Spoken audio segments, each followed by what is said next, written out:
clearer than a memory. And I heard the sound of thundering hooves, splintering shields and ringing swords. And I placed my heir upon the Iron Throne.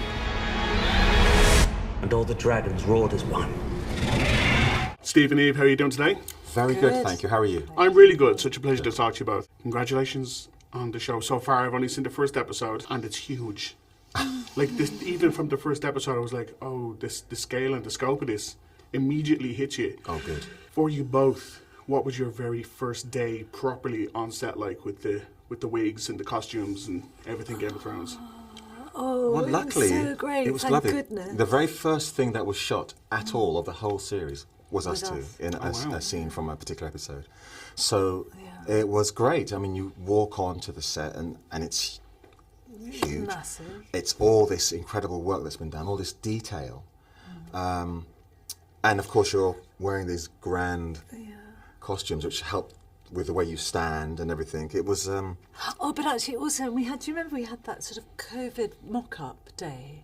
Oh, yes, Because that's we right, were yes. filming right, and it was absolutely at the height of the COVID sort of protection laws, and they were very anxious about making sure that we kept all the rules okay in the filming, but that it was smooth and didn't interrupt the work, the mechanics of the day, and so we did.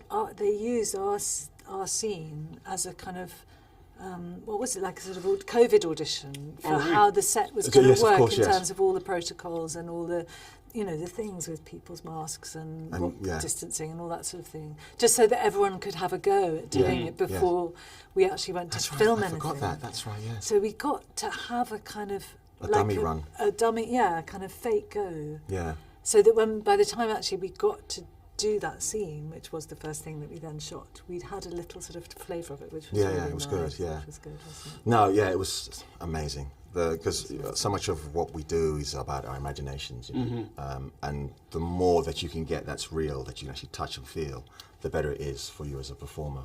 And there was so much in this, which is joy. Absolutely.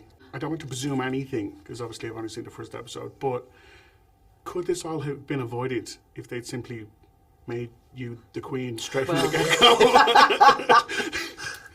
Absolutely. I mean, years of work could have just all been... One episode, it would have been fine. 20 minutes. 20 minutes, gosh, done. Everybody home. Yeah. But it's funny because obviously this is fictional, it's fantasy, and it feels like it's set thousands of years ago, but it is essentially about, at its core, how some men in power hate the idea of women having power. And it's for a fantasy show that feels like it's that old. Yeah. It's so aggressively it's sort topical. Of not a fantasy, which is really scary.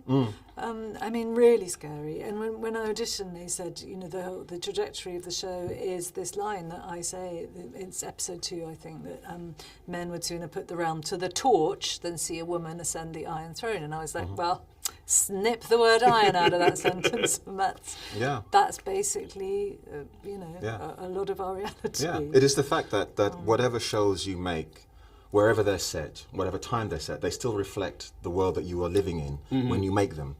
And so it is incredibly prescient that this show is about the challenge for people on the outside of the existing power structure. And that is exactly what we're seeing. What I hope, are the last throes of our old power structure. But that means things can get pretty dicey, as we're seeing around the world, around Western Europe, around America, in this country.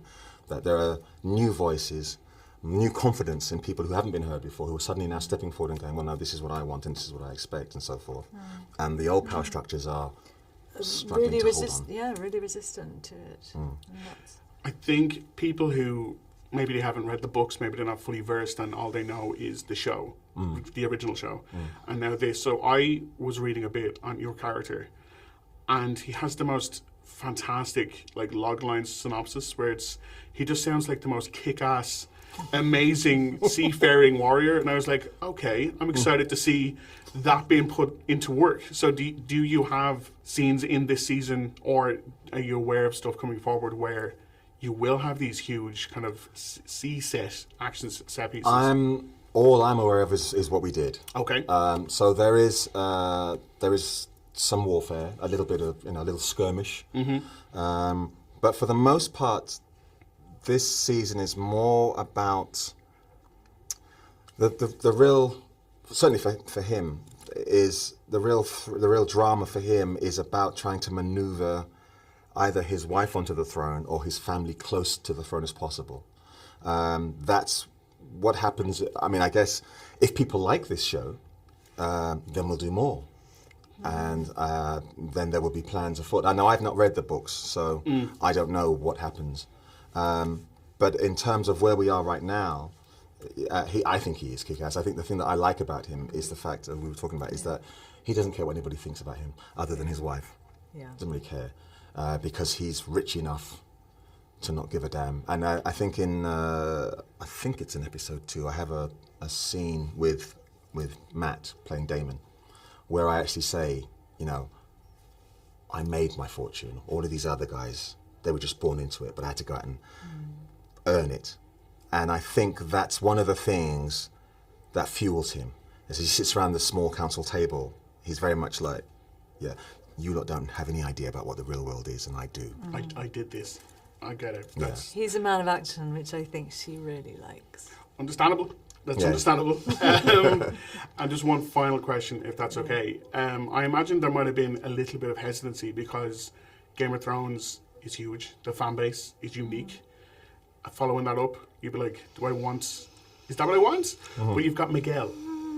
Is that a safe pair of hands, knowing he is the true line from there to what you're doing now? I think so, very much. And I think, to be honest with you, I think that so much pressure was felt by them, by Ryan and Miguel. I think that for them it's a huge undertaking, and it really, it must have felt very much like a sort of, doing the second album after, the first album has just been so, runway success. For me personally, and I feel like probably for most of the actors, that actually our focus is what we do, and it's a job, and we have to focus on what's going on between us and telling our bit of the story in our way, and not. I mean, I don't know. I don't think that I can really think about any of that other stuff. You can't, because it drives you crazy. Yeah, you can't play someone's expectations. No. But you're right, having both Miguel and Ryan, because Ryan is the font of all knowledge about this stuff. And he's like George's sort of almost surrogate son in a way. I mean, they're very, very close. Do you remember that conversation we had about how to make a dragon? Do you remember that? I kind of don't, but I think I was slightly wild-eyed with terror. Well, during the rehearsal process, we had this weird conversation with Ryan. Ryan, are you going to speak to Ryan today? Do you know? I don't think so, no. He knows everything. Oh, good. We had this this conversation about how you make a dragon. And I just remember him going, it's a matter of alchemy and genetics. And we're all sitting there going, as if it's something real. I know. Yeah. It is real. Clearly. Clearly. But so it was a joy to have those two guys on there, safe pair of hands. Yeah, I think they really are. And also I would ask them every day, how are you feeling? Because you're in charge of this huge thing. And they both were just like, yeah, it's great. Yeah, it's fine. No sleepless nights, nothing. Unbelievable.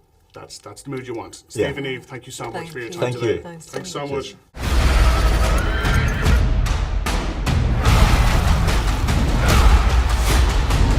Where is duty? Where is sacrifice?